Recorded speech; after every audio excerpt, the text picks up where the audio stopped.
Hello there, I'm Dr. Michael Carter, a physician specializing in men's health and geriatric medicine. Over the past 30 years, I've walked alongside thousands of patients, not just helping them live longer, but guiding them toward a life worth living, especially in the later chapters of their journey. And today I want to share a story with you. It's not something you'll find in medical textbooks.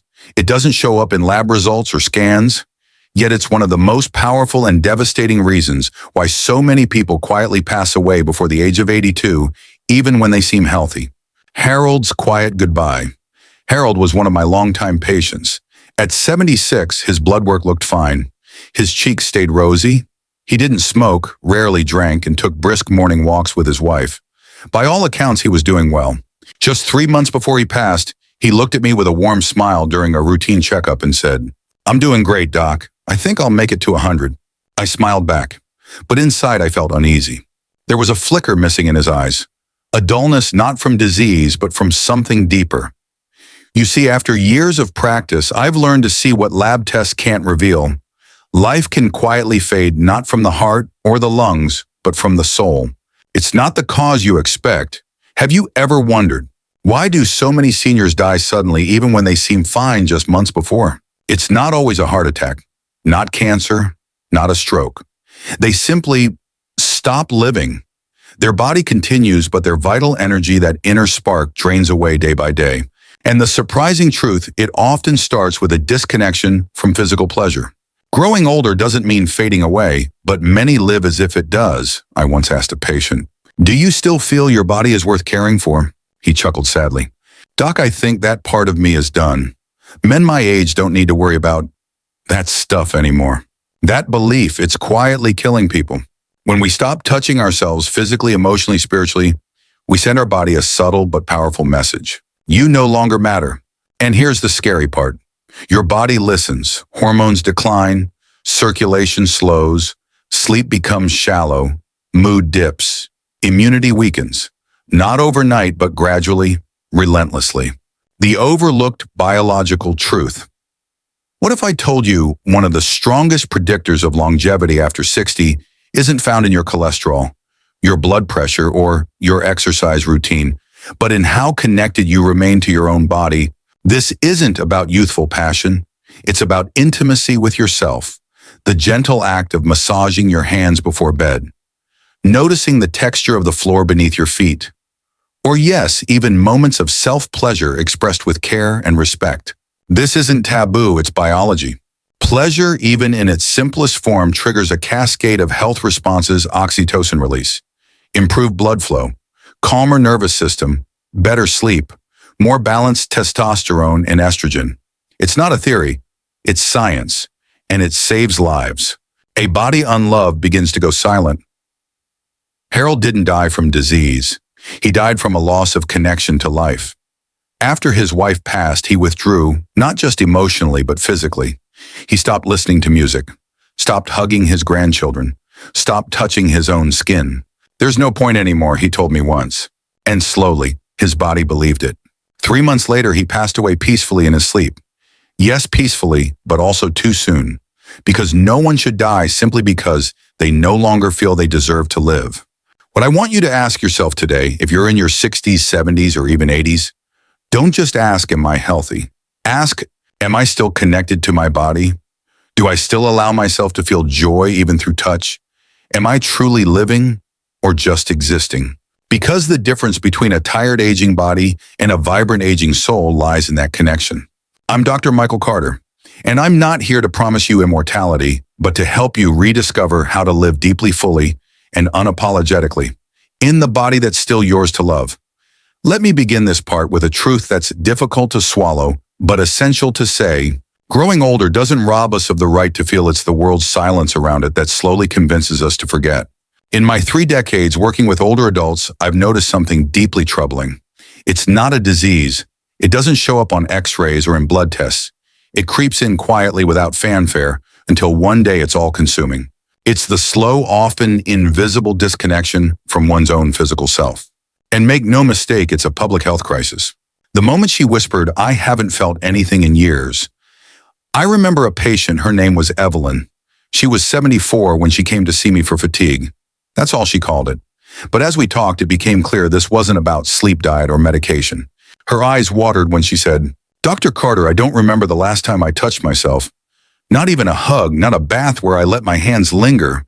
I just stopped." She hadn't had a partner in over a decade.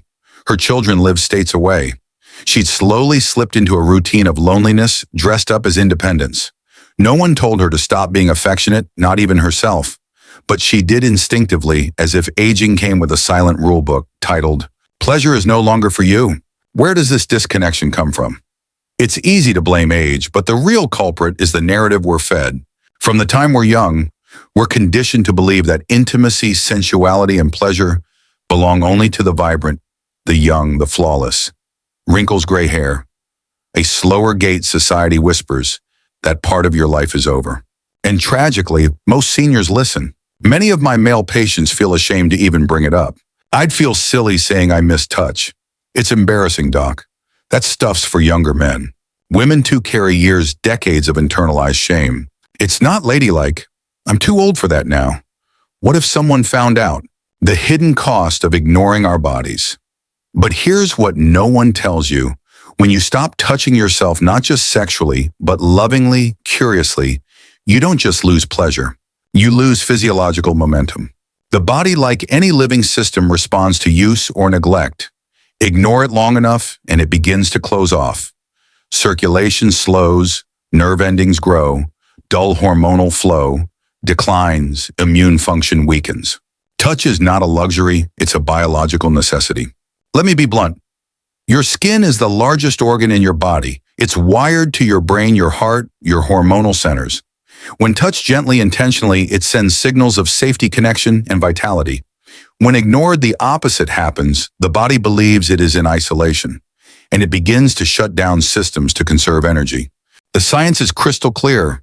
Modern neuroscience confirms what ancient wisdom has always known. Pleasure is protective. When seniors engage in gentle self-touch or self-pleasure, even just a few times a week, the brain lights up. Blood flows to essential regions. The vagus nerve is stimulated, calming the nervous system. Oxytocin is released, reducing inflammation and anxiety. Dopamine gives a lift to mood. Testosterone subtly rises even in men over 70, supporting muscle tone and confidence. I've had men in their late 70s tell me I feel sharper, more energized, even happier. And all I did was stop treating my body like a stranger. Touch is not just physical, it's emotional nourishment. There's something deeply symbolic about being willing to touch yourself as you age. It says to a writer or wisher and what's it wonder, I still belong here. I still matter. This body is still alive and still worth loving. You don't need a partner. You don't need perfect flexibility or some idealized version of sexuality. What you need is permission, your own, to reconnect with a part of yourself that society tried to take away. A small story, a big shift. After a few sessions, I gave Evelyn a simple homework assignment. Nothing medical, nothing complicated. I said, tonight after your bath, I want you to put lotion on your arms and legs, but do it slowly. Breathe. Don't rush. Let it be for you. She chuckled, a bit embarrassed, but agreed. 3 weeks later, she returned and said with tears in her eyes, I thought I'd feel foolish, but for the first time in years, I felt present, like I came home to myself. That's the magic. Not in some grand sexual act, but in permission. Permission to feel again, to awaken again, to choose life again. You are not too old to feel. If you've gone months, years, even decades without physical connection to yourself, know this. You are not broken. You are not past the point of no return. You are still here. And where there is breath, there is possibility. I'm Dr. Michael Carter, and I believe the most radical act of healing in later life is to reclaim what you thought was lost, the right to feel, to touch, to live fully in every sense of the word. Let's be honest, this is the part of the conversation where many people start to shift uncomfortably in their seats. Not because the subject is wrong, but because for most of our lives, we've been told it's shameful to even talk about it. But I'm going to say something you may have never heard from a doctor, at least not out loud, and certainly not with compassion. Masturbation after 60 is not inappropriate.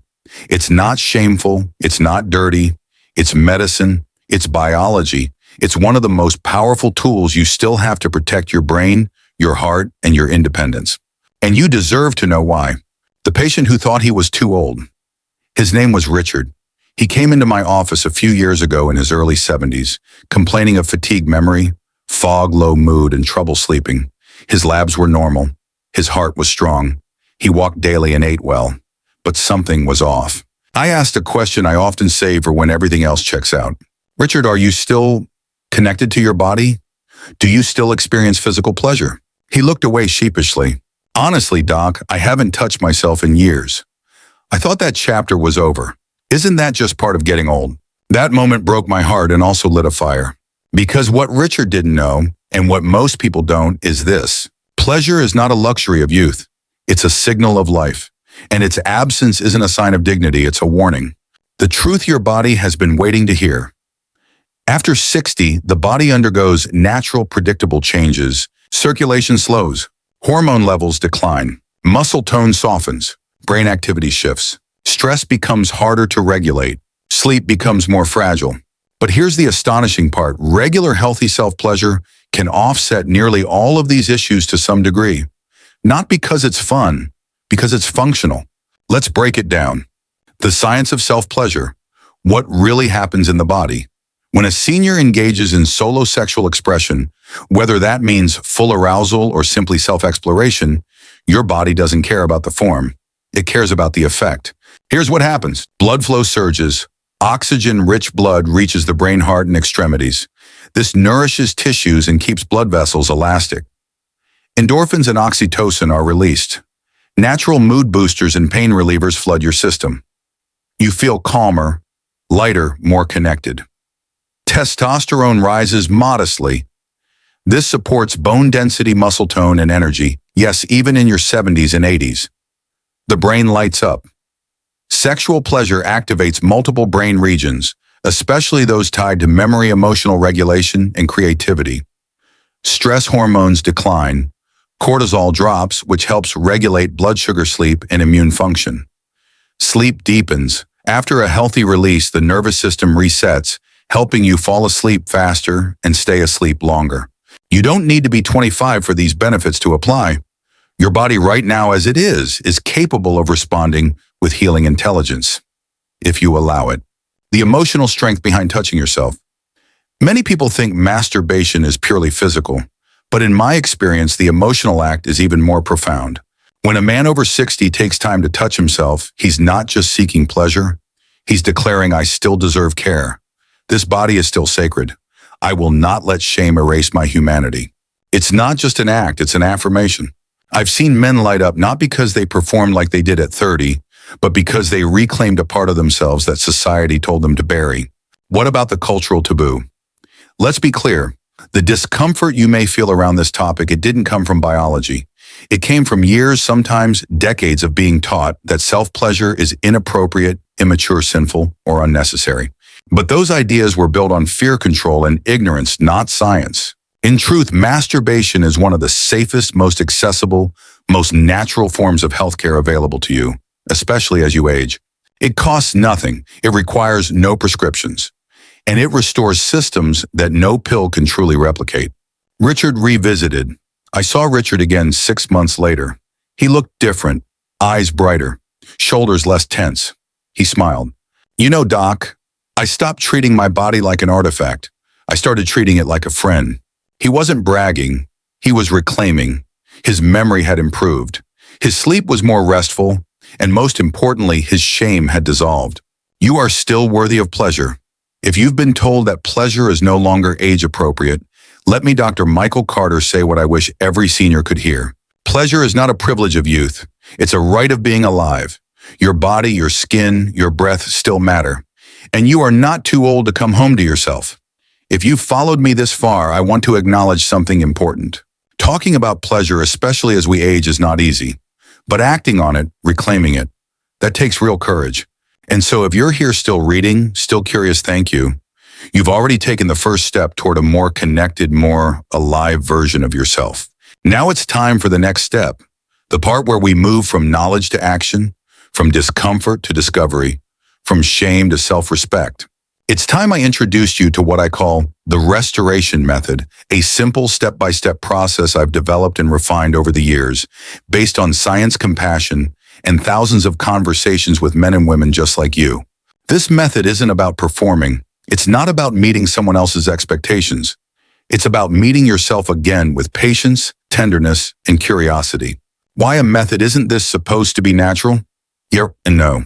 You see, the problem isn't that your body forgot how to feel. It's that your mind has been taught to suppress it, and your nervous system has likely adapted to years, sometimes decades of numbness, tension, or guilt around pleasure. That's why we don't just jump back in. We begin gently, mindfully, intentionally. Think of it like rehabilitation after a muscle injury. You don't lift heavy weights on day one. You relearn how to move, how to feel, how to trust your body again. That's what the restoration method is about. Step 1, preparation, claiming your space. Before anything else, you must signal to your brain and body. This time is for me. I matter. Choose a quiet, private environment where you feel safe and won't be interrupted. Dim the lights if it helps. Adjust the temperature to your comfort. Have a soft blanket, a high-quality lubricant, maybe some calming music. You don't need anything fancy, just a space where you feel allowed to be a body, not a role, not a patient, not a parent. Just you. These small details matter. They send a message to your nervous system. It's safe to relax. It's safe to feel. Step 2, relaxation, releasing the armor. Most older adults I work with are carrying decades of invisible tension. Tight shoulders from stress, a clenched jaw from worry, a chest that rises too fast too often. Before we can feel anything pleasurable, we must drop the armor. Start with your breath. Breathe in through your nose for a count of 4, and out through your mouth for a count of 6. Repeat this a few times. Feel your muscles soften. Let your belly expand. Let your limbs grow heavy. Imagine your body saying, finally. This isn't a race. You don't need to be anywhere else. Right now, you're home. Step 3, awakening, rediscovering forgotten places. This is where the real magic begins. Start by gently touching areas of your body that may have been ignored for years. Not your genitals yet, but places like inner thighs, lower belly, chest, back of the neck, hands and forearms. Use slow, intentional strokes. Don't rush. Don't evaluate. You're not here to get somewhere. You're here to remember what warmth feels like, what sensitivity is still alive beneath the surface. For many patients, this step alone brings tears not because it's sad, but because they didn't realize how starved they were for connection. Step 4, focused stimulation, following pleasure. Gently if and only if your body begins to respond. If you feel warmth tingling, a sense of aliveness, you may begin to explore more direct stimulation. This might include your genitals, or it might not. There's no map here except your own. The key is slow is powerful. Use breath and awareness to enhance sensation.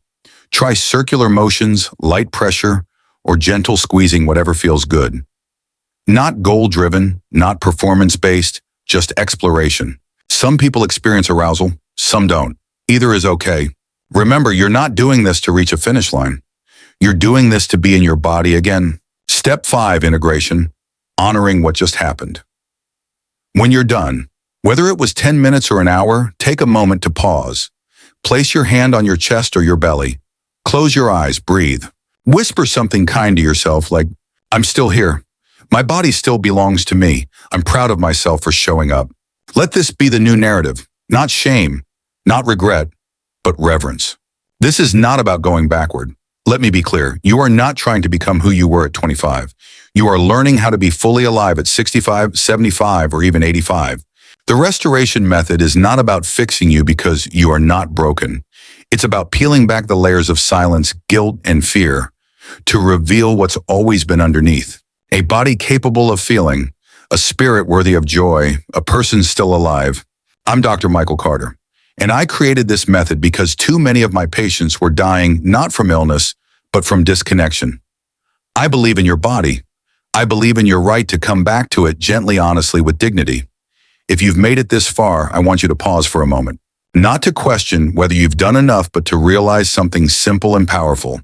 You are on a very important journey, and you are not lost. I know reconnecting with your body after 60 isn't always easy. It's not like taking a pill and seeing results overnight. This is a personal path. It takes patience, and it's easy to feel discouraged if you don't understand what's ahead. I'm not here to tell you how to be perfect. I'm here to help you understand the natural obstacles you might face. When you understand, you stop being afraid, And when you're no longer afraid, you move forward with greater confidence. 1. Expecting too much too soon. Many of my patients start this journey full of hope. They think that after a few sessions, their body will respond with deep pleasure, emotions will rise, or their sleep will instantly improve. When that doesn't happen, they feel let down. Some even quit. I always say this: you can't expect a garden that's been left untouched for years to bloom after just one night of watering. Life takes time to return. Even if all you feel is a little more relaxed or a bit more at ease with your breath, that's already a good sign. 2. Lack of consistency. Another common mistake is only practicing when the mood strikes. But feelings don't always show up when we want them to, especially when we're not yet used to listening to our bodies. Like any healthy habit, exercise, eating well, reconnection takes consistency. I often recommend my patients set aside time 2 or 3 times a week. Nothing long. Just enough to let the body understand I'm coming back. 3. Pressure to achieve something. Some people think that every time they touch their body, it has to lead to sexual pleasure, or that it needs to end a certain way to be considered successful. That kind of thinking only creates stress, and stress is the very thing that keeps us disconnected. The truth is, you don't need to achieve anything. You just need to be with your body. Even 10 minutes of breathing deeply while lying still can be a meaningful act of reconnection. 4. Old shame returning. I understand. Many people grew up in times when touching oneself was seen as wrong or shameful. Many of my patients, men and women, have cried as they shared the guilt they've carried for simply wanting to feel again. If you hear thoughts like, "I shouldn't be doing this," or "this is shameful," please remember, those aren't your real thoughts. They're echoes, leftovers from a different time, a culture that taught you to ignore your needs and silence your body. Today, you have the right to choose something different. You have the right to be kind to yourself. 5. Old emotions surfacing. Some people are surprised when emotions come up during this process. Sadness, frustration, even grief. But don't be alarmed, that's not a bad sign. It's actually a sign that healing has begun. When we return to our bodies, we often unlock feelings that were buried long ago. Don't fight them, just breathe, let them pass, and say to yourself, "This is part of my healing." 6. How to stay on the path. Here are a few simple things that have helped many of my patients. Write it down. After each session, jot down a few notes. Nothing complicated, just something honest like, "I felt a little warmth," or "I cried and felt lighter afterward." Create a familiar space. Use the same blanket scent or music. These small rituals help your body feel safe. Don't wait for the mood. Make it a gentle rhythm in your week, not a spontaneous event. Talk to someone you trust. Whether it's a friend, a therapist, or a doctor, sharing can reduce shame and build clarity. I'm Dr. Michael Carter, and I want you to remember this: returning to your body is not always easy, but every step, no matter how slow, shaky, or awkward, is taking you closer to something real. You're not falling behind, you're moving forward, and that matters more than any result. We often think of health as something measured in numbers: blood pressure, cholesterol, steps per day. But let me share something I've learned after more than 3 decades of walking with people through aging, illness, recovery, and rediscovery. The deepest form of health is not physical. It's the quiet confidence that you are still alive in your own skin. And that, my friend, is what intimacy with yourself gives back. You might have begun this journey looking for better sleep, more energy, or simply to feel something again. But if you've stayed, you've likely started to notice that something bigger is unfolding. This isn't just about pleasure. It's about presence. It's about rewriting the story of what aging means. The man who stopped saying sorry. I remember a patient named Daniel. He was 68 when he came to see me. His wife had passed 3 years prior. He was polite, soft-spoken, always apologizing. "I know it's silly," he said, "but I miss touch. I miss feeling close to someone. But I can't ask for that anymore, right?" He had convinced himself that intimacy no longer belonged to him, that somehow with age he had lost his right to be wanted or even to want. But over time, as he practiced what we now call the restoration method, something changed. He began to hold eye contact. He stopped apologizing. He walked a little taller. He said things like, "I'm not embarrassed anymore. I'm human. I'm still here." Daniel didn't just reconnect with his body, he reclaimed his dignity. Aging is not shrinking, it's expanding inward. So many people associate getting older with becoming less attractive, less capable, less seen. But what if aging was never meant to be about fading, but about deepening? When you reconnect with your body not through obligation but through tenderness, you begin to shift your entire relationship with yourself. You stop judging your wrinkles and start respecting your resilience. You stop comparing yourself to your younger self and start honoring who you are now. And this shift doesn't just live in your mind. It shows up in how you move, how you speak, how you treat others. It brings a quiet self-assurance that no external compliment could ever give you. Your relationships change when you change how you relate to yourself. I've had patients come back to me after a few months of practice and say, "My daughter told me I look happier. My partner said I seem more present. I started saying no to things that exhaust me." Why? Because when you begin treating your own body with respect, care, and patience, you stop accepting less than that from the world around you. That's the beauty of this work. It doesn't just improve your relationship with yourself. It strengthens every other relationship too. You become more grounded in conversations, more forgiving, more emotionally generous, and more honest about what you need and deserve. Confidence after 60 looks different and more beautiful. Forget what you've been taught about confidence being loud, flashy, or youthful. The confidence I see in my older patients is quiet but unmistakable. It's in the way they enter a room with ease, not to impress but to belong. It's in the way they touch their own hands with care.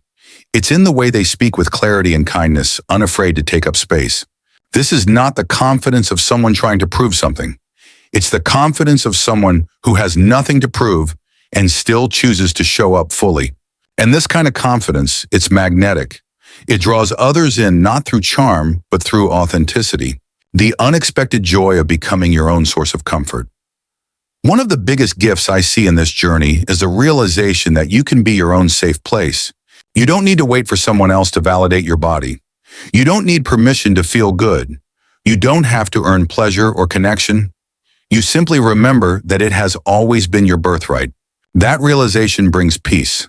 It dissolves loneliness.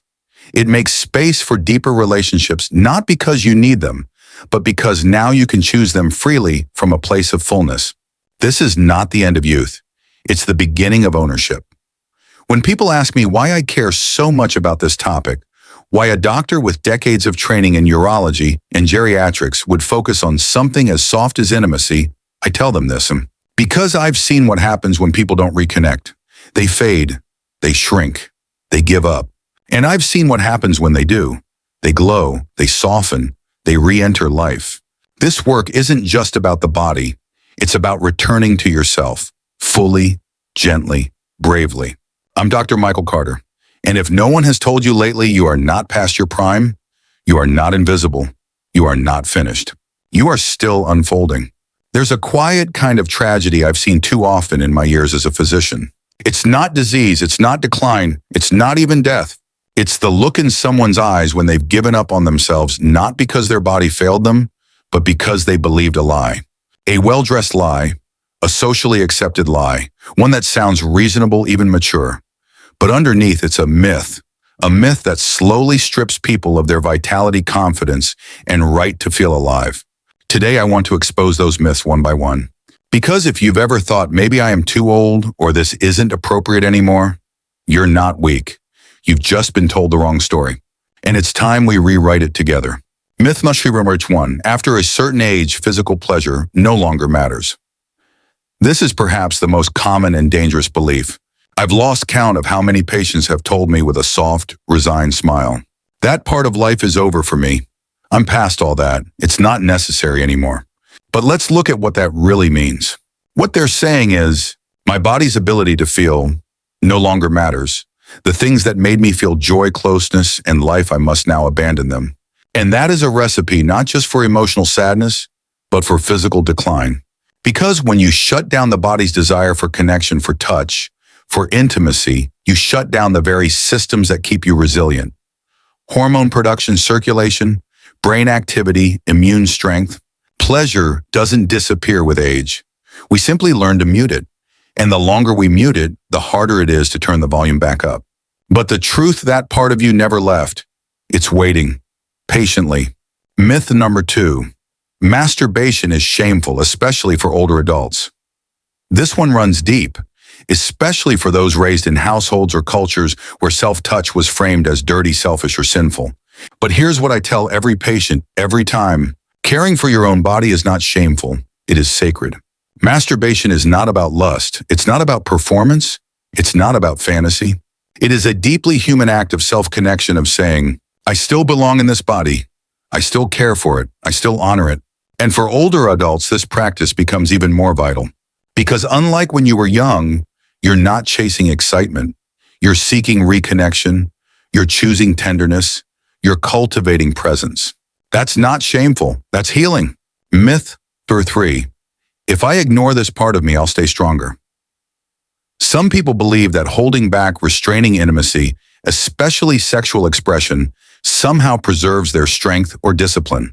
But biologically, the opposite is true. Pleasure, when experienced mindfully and respectfully, fuels the body's most essential systems. It keeps blood flowing. It keeps joints mobile and tissues nourished.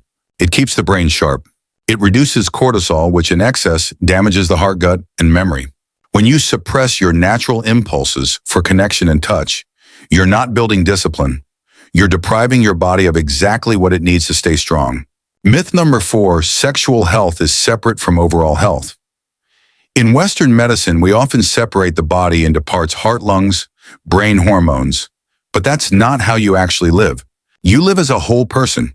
So when someone tells me I'm healthy, just not sexually active anymore, I gently ask, what if those two things are more connected than you think? Because they are, deeply. Sexual health, especially solo intimacy in later life, is tied to better sleep, more stable moods, lower blood pressure, stronger bones, faster wound healing, improved memory, greater independence. We don't talk about this enough, but the science is clear. When you nourish your intimacy, you nourish your health. And when you abandon it, both begin to fade. Why these myths persist? These myths survive because they're quiet. They don't shout. They whisper. They wrap themselves in maturity, modesty, or dignity. But I want to be honest with you. There is nothing dignified about disconnecting from your own life force. There is nothing modest about watching yourself fade because someone else taught you to be ashamed. What is truly dignified? Standing in front of a mirror at 70, 80, even 90, and saying, I am still here. I still choose life. I still deserve to feel whole. You are not the myth. You are the truth it tried to hide. If any of these beliefs live in you, I don't blame you. You were told stories that kept you small, that trained you to be silent, that taught you that your body no longer had value once it changed. But I am here to tell you the truth. Your body is still wise. Your pleasure is still powerful. Your life is still unfolding. And the myths, they only win if you let them stay unchallenged. I'm Dr. Michael Carter, and I believe one of the most radical, life-giving acts an older adult can take is to say, I will no longer live by lies. You are not too old. You are not too late. You are just beginning.